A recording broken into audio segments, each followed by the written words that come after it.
Assalamualaikum warahmatullahi wabarakatuh. Matur nuwun para jamaah dan juga para pemirsa masih bergabung dalam acara pengajian online. Kita sekarang memasuki acara di sesi tanya jawab tentang keluarga sakinah.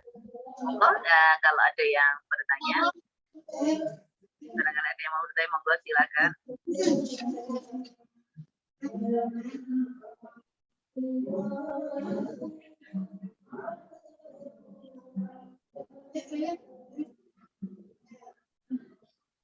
Monggo kalau ada yang bertanya. Bu Nurul Afifah, apa kabar? Monggo mau bertanya, silakan.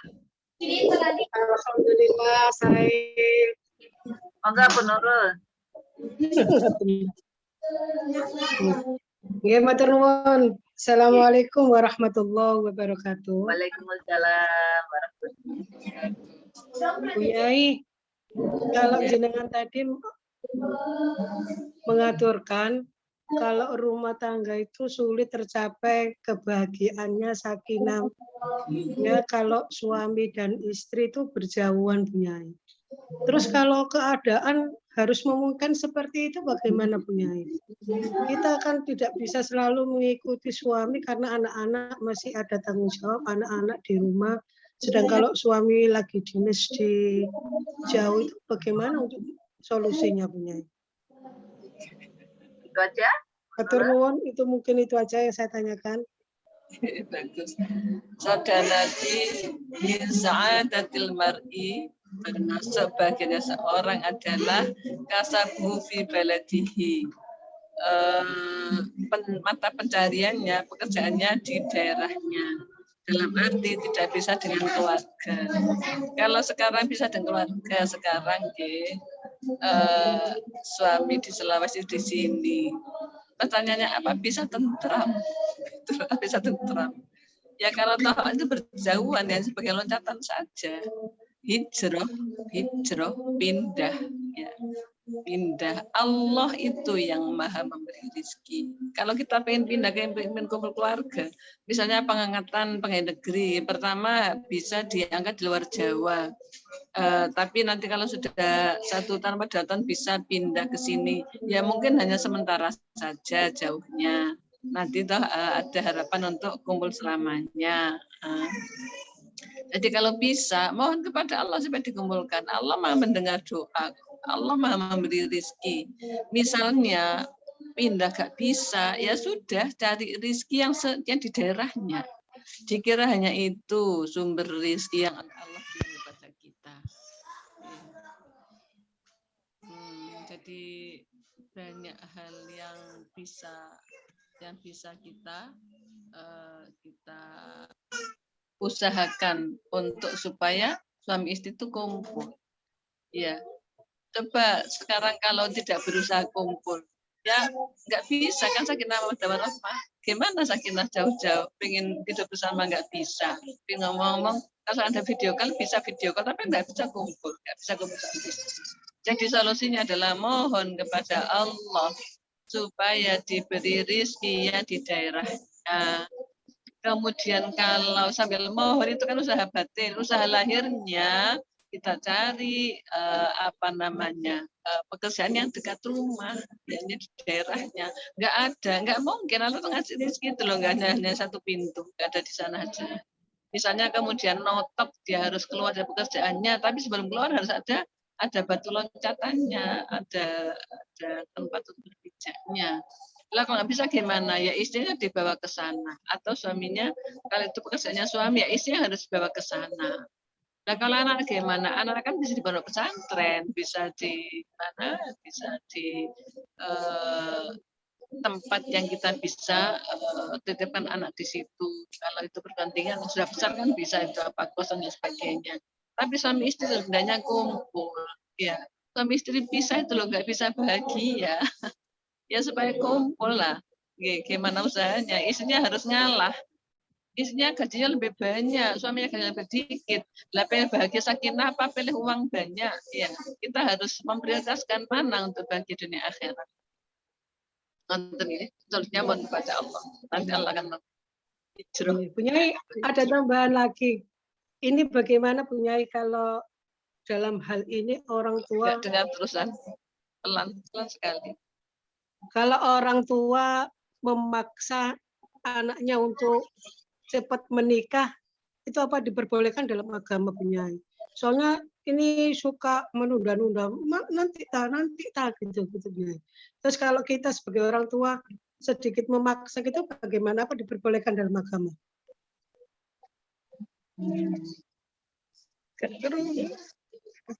Nggak kedengaran nggak Bunyai? Yang saya tangkap banyak kalau orang tua yang menyuruh ya, karena nggak seberapa kedengeran. Nah sekarang kalau orang tua yang meminta supaya milih pekerjaan yang kemudian jauh tadi itu, orang tua bisa diajak diskusi, kita bisa memprioritaskan, atau orang tua bisa dimintai untuk mendoakan supaya Allah memberikan kasabnya atau rizkinya, mata pencahariannya di sekitar di daerahnya. Apunten Bunyai, ini pertanyaannya Bunyai, masalah jodoh. Jadi kalau misalkan orang tuanya memaksa putrinya atau putranya gitu untuk segera menikah begitu Bunyai, pertanyaannya.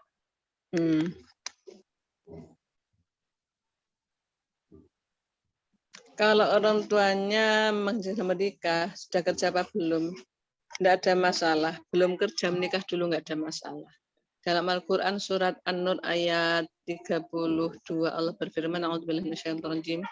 Wa anghul ayyama minkum wasolihina min ibadikum wa imaikum iyakunu fuqara yughnihimullahu min fadlih. Nikahkanlah orang-orang yang belum ketemu jodoh. Kalau mereka fakir, maka Allah akan memberi kekayaan dari karunia-Nya. Jadi sebelum kerja lalu dipasang nikah saja. Karena kalau nggak nikah itu kalau pengen ketemu melanggar syariat. Kalau nikah belum ada pekerjaan gimana? Nanti Allah yang ngasih pekerjaannya. Apa itu yang dimaksud, saya belum, kurang kedengaran ini. Tahu-tahu kok terus suaranya pelan. Monggo Bu Nurul diulang pertanyaannya supaya Bu Nyai versus. Monggo diulang lagi. Yang saya maksud itu Bunyai, kalau semisal orang tua memaksa anaknya untuk menikah, si anak ini selalu kalau disuruh menikah tuh mesti beralasan nanti masih kepingin mandiri, kepingin kerja yang mapan, gitu Bunyai. Terus kalau seperti itu, apakah orang tua mendapat dosa atau gimana Bunyai? Karena kita memaksa seperti itu. Ya untuk menghindari pergaulan yang mungkin kita takutkan mengarah ke pergaulan bebas dan sebagainya Bunyai. Matur nuwun. Ya itu kewajiban orang tua memaksa anak nikah karena sudah besar waktunya. Karena kalau tidak menikah maka terjadi dosa. Tapi kalau dia tidak melakukan dosa apa-apa, hanya yang benar-benar pengen mencari modal pakai dulu, asal tidak ada dosa tidak apa-apa. Kalau ada dosa maka orang tua wajib memaksa. Kamu nggak nikah tapi goncengan tiap hari. Kalau tiap hari nikah sana, itu orang tua wajib memaksa. Itu namanya wali mujibir, wali yang bisa memaksa. Iya. Jadi bukan dosa, malah itu wajib bagi wali kalau melihat anaknya sudah kesana kemari dengan lain jenis, tapi disuruh nikah nggak mau, itu orang tua wajib memaksa supaya tidak terjadi dosa karena pelanggaran hukum dengan lain jenis yang bukan muhrim. Orang tua nggak dosa, wajib memaksa. Anak wajib taat pada orang tua karena orang tuanya sesuai dengan syariat Allah untuk menghindari dosa, untuk menghindari fitnah, ya. Untuk menghindari hal-hal yang tidak diinginkan, menghindari neraka, maka orang tua wajib memaksa anak untuk nikah dalam kondisi anak yang sudah bergaul dengan lain jenis bukan muhrim. Tapi kalau anaknya tidak melakukan apa-apa, murni hanya ingin untuk mencapai doktor misalnya, nggak melakukan apa-apa, nggak melakukan dosa apa-apa, maka orang tua nggak memaksa, nggak apa-apa, hanya mengingatkan saja, nanti keburu tua loh nak. Nanti Bu ini selesai dulu disertasi misalnya. Memang dia tidak melanggar hukum apa-apa, maka orang tua tidak wajib untuk memaksa. Hanya segera mengingatkan saja. Nanti betul. Itu menurut suaranya diaktifkan, saudara. Ya. Matur nuwun Bu Nyai. Nggih, sami-sami. Matur nuwun Bu Asti. Iya, sami-sami. Pak, mungkin ada lagi ibu-ibu yang mau bertanya, monggo. Bu Riful, apa kabar? Sudah lama tidak ketemu. Monggo Bu Eni, diaktifkan dulu Bu Eni. Ya. Ya, sampun. Oke. Terima kasih. Assalamualaikum Bu Nyai. Waalaikumsalam warahmatullahi wabarakatuh. Oke.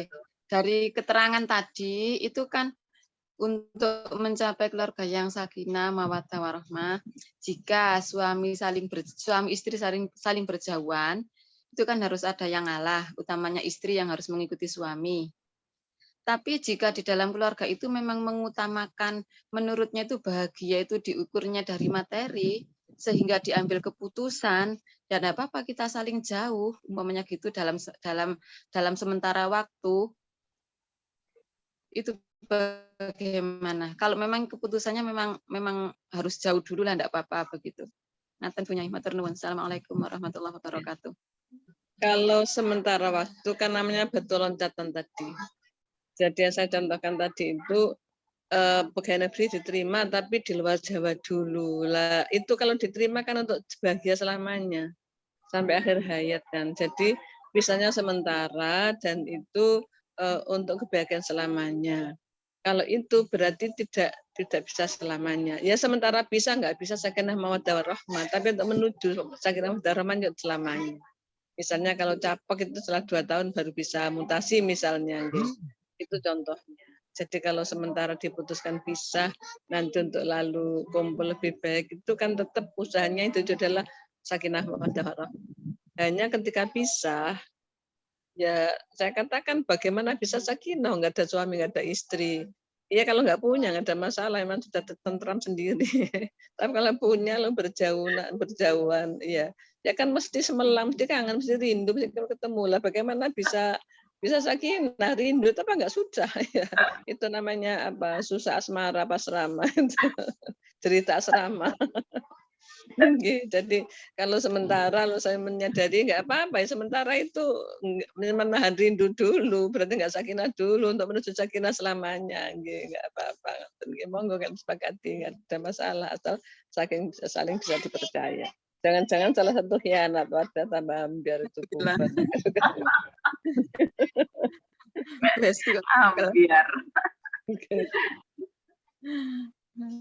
Itu Bu Eni. Terima kasih. Monggo ibu-ibu yang lain ada yang mau bertanya? Monggo. Bu Riful mau bertanya tak? Monggo. Oh enggak. Monggo. Ada lagi? Utang. Apa kabar? Mau bertanya tak? Monggo. Monggo. Kalau mau bertanya. Bu Rodia mau bertanya, Butang, monggo. Butang mau bertanya tak? Betul. Bu Rodia, monggo kalau mau bertanya. Dipencet dulu ininya, apa namanya, mic-nya.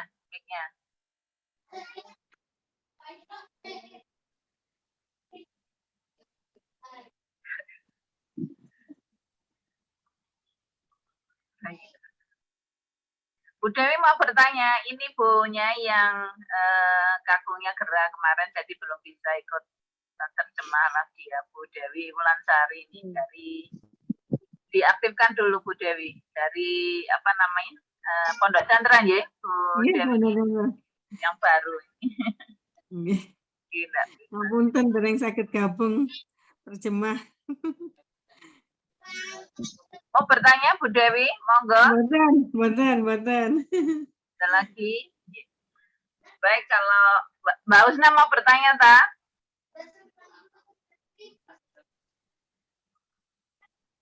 Kalau nggak ada bisa diakhiri Bu Hesti. Mau bertanya tak Mbak Usna, monggo. Satu kali bertanya. Monggo. Boten Bu. Oh iya, sampun. Baik ibu-ibu dan juga para pemirsa, alhamdulillah hari ini kita dapat tambahan ilmu tentang keluarga sakinah. Mudah-mudahan semuanya para pemirsa dan juga para jemaah sudah menuju ke arah keluarga sakinah mawaddah warahmah, sehingga nanti kita insya Allah dipertemukan di jannahnya Allah dengan keluarga-keluarga kita. Amin amin ya rabbal alamin. Matur nuwun atas gabungnya hari ini, atas pengajian sore hari ini. Mudah-mudahan sangat bermanfaat untuk kita semua, dan matur nuwun Bu Nyai atas semua itu hasanah hari ini. Semoga doa kami untuk Bu Nyai mudah-mudahan tetap sehat walafiat, bisa memberikan ilmu-ilmu yang pada kami semua. Matur nuwun. Assalamualaikum warahmatullahi wabarakatuh. Waalaikumsalam Waalaikumsalam warahmatullahi wabarakatuh.